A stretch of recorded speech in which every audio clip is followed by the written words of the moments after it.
In the second part of this program, we're going to do something that it's just a little bit different from what we've done with return statements. We've been returning ints and things like that.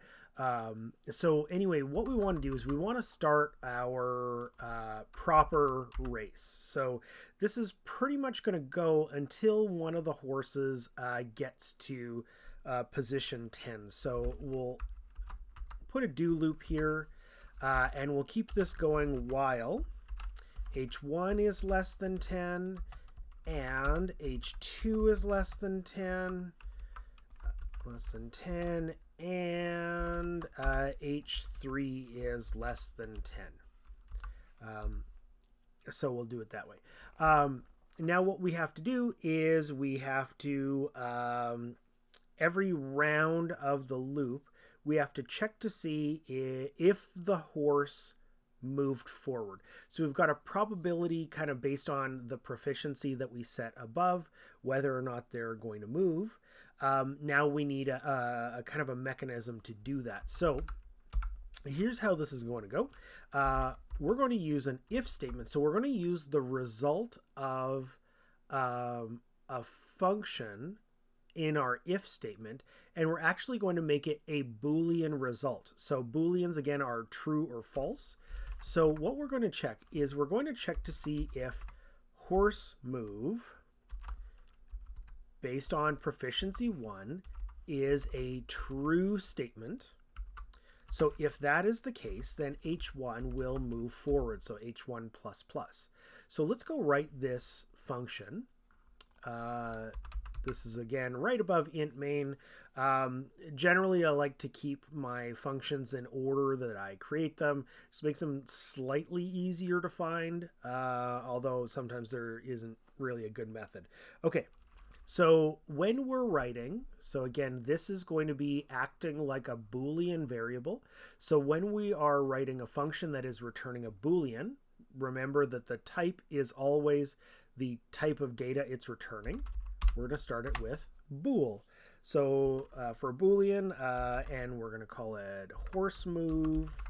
And then what we'll do is we'll go int p for the proficiency of whichever horse that is. Did I put... Yeah, okay, I'm sending p1. Okay, so int p is going to be sent. So if... we're going to do if the random, so we're going to get a random number from 1 to 100. So if random modulus 100 plus 1 is larger than p, then what we're going to do is we are going to return false. So horse didn't advance. So the logic of that is, say the horse has a proficiency of 70, so that means that there's a high chance it will move. So if the random number is larger than 70, so if it's like in that 30% between 70 and 100, then that's false. However, to make sure that it is the 70% will move, this is where we're going to put in our else return true. So this is a horse did advance. So this is it's cool with this that if we do an else if this way, because there is no way to get through this loop without a return. If we had two if statements, and even if we knew in our deep in our hearts that both of them cover every single possibility, it would give you an error. So usually when you're returning something, the last statement has to be an else if you decide to put all of your returns in the if-else ladder. So we've got our horse move Boolean here, so that will move forward. Now, the thing here is h1 plus plus will activate if this part that I've highlighted is a true statement. So if it's true that horse move P1 is true, then it'll go forward. So we can actually we can actually abbreviate this. So for the next one, we will instead write it like this: horse move P2. And that's it. We don't need to put a comparison here because this itself will have the value true or false. So we actually don't need to check to see if it's equal to true. I'm putting both here just so that we can remember that those are equivalent. And then we'll, I'm not going to bother. I'll just copy and paste for the third one. There we go. So we've got those three values, and then what we want to do is we want to repeat the race show. So every step of this, we're going to repeat the race show. So just to show you what this looks like, I'm going to run the program. So let's say our selection is, I think horse 1 is going to win. Let's see what happened. Actually I was wrong. I can't move this up slightly. I can do it this way. There we go. So if you take a look at this, then horse 2 is actually the one that has won this. This is going to happen over and over again until one of them hits that 10 position. So I'll fix this up.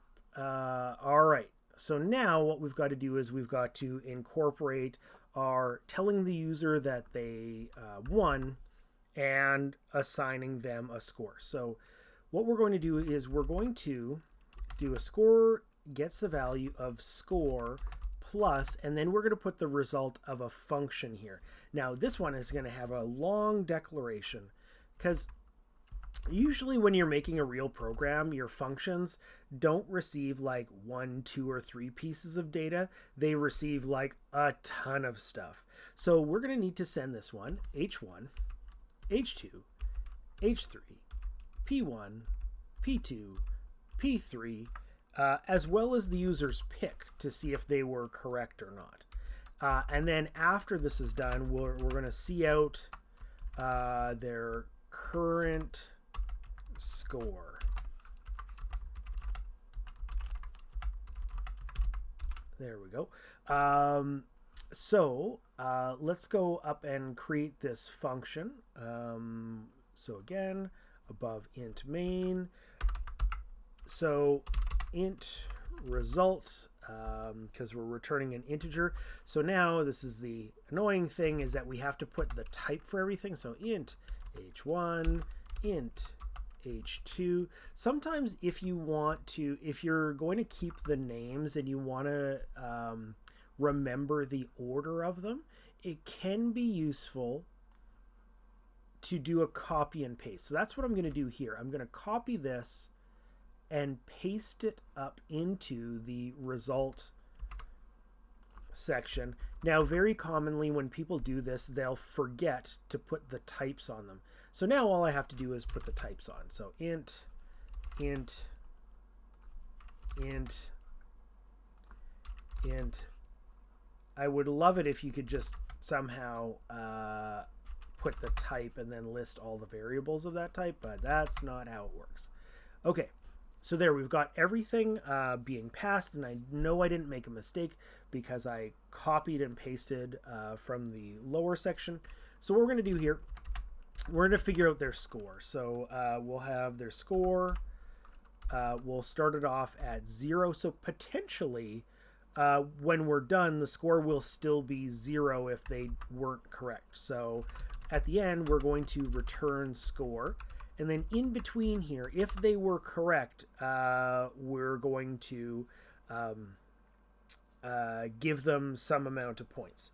So here's how it's going to work. So if pick equals 1 and h1 equals 10, so if they picked the first horse and the first horse made it to the end, then we're going to set the score. So the score is going to get the value. Now, this is an incredibly sophisticated calculation here to determine the score. So just don't question it. it's going to be 100 minus P1 divided by 10. And then we'll carry that forward for the other two. Again, don't question the scoring system. So this will be 2, and then this will be 3. We have to make sure it is 2 and then 3, and then these will be based on the proficiency of 2 and 3. And then also, because all of these states or all of these situations are mutually exclusive, we'll put else's on here to enhance the efficiency of this section. Now, the last thing I'm going to do is I'm going to put a little piece of text that tells the user if they were right or not.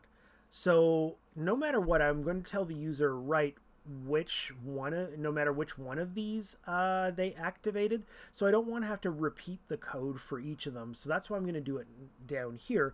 But the way I determined that they were correct is by this point, if they were right, the score should be larger than 0. So if the score is larger than 0, then we're going to cout you guessed right.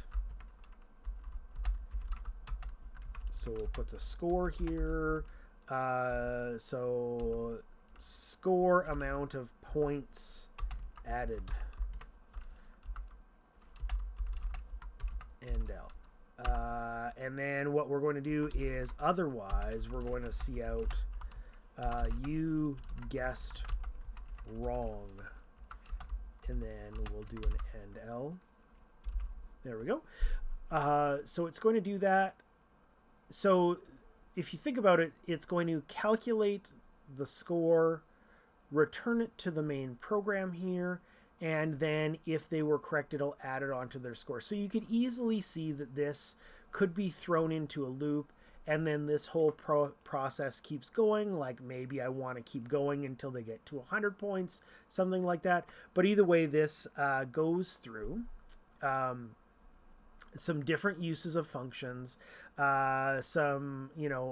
used a function in a calculation, even though, there's a little bit more work happening here. So hopefully this one just sort of, this program enhances your understanding of different ways you can use functions to represent information and pass information with return statements.